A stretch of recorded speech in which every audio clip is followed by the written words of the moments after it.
রোদ কি ছবি তুলবি, যা রোদ। তোকে কিচ্ছু দেখা যায় না, তুই কিচ্ছু দেখা যায় না।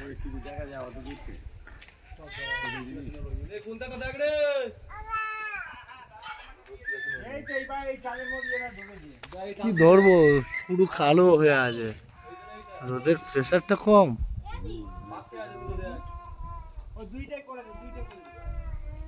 বোঝা যাবে না রে।